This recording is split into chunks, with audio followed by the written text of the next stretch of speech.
The single national curriculum aims to establish a unified curriculum along with a drastic change in teaching practices.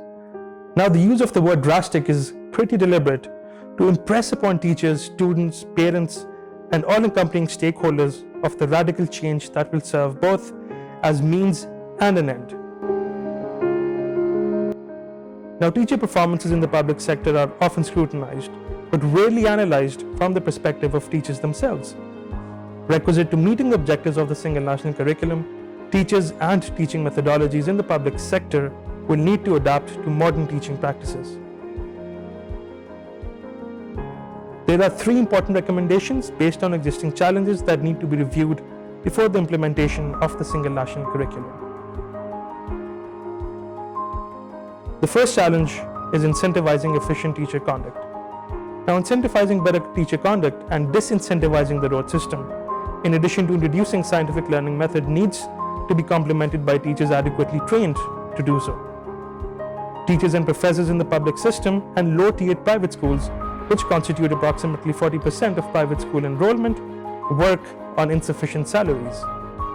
Furthermore, following the increase in need for digitizing education, teachers in public institutions have faced much more difficulties in coming to terms with evolving technologies compared to their counterparts in private institutions.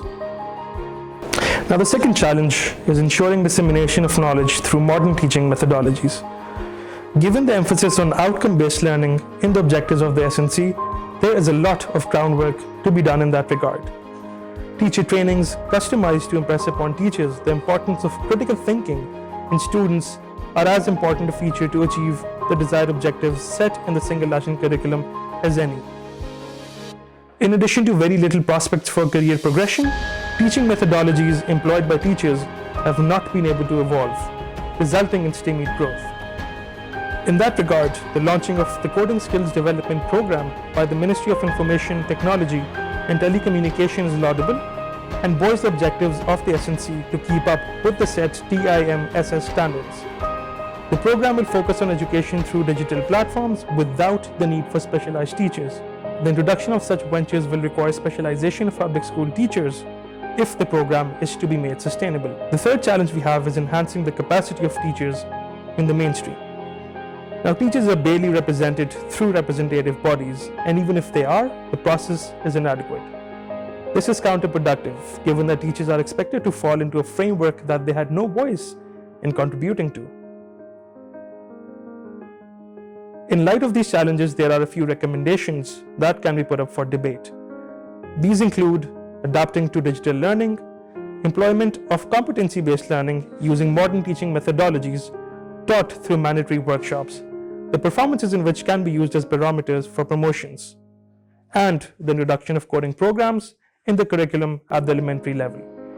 In addition, institution advisory boards, including heads of schools and teachers from all departments, as well as selected students, can be constituted, and the decisions of such a board need to be made autonomous and be made free of political or bureaucratic bias. Now, these are just a few challenges and recommendations that, in our opinion, need to be considered before the S&C is launched. The aim, of course, is similar to those already offered in the objectives of the S&C, which is to decrease inequality in access to education and to ensure quality and outcome-based education through modern teaching institutions and methodologies.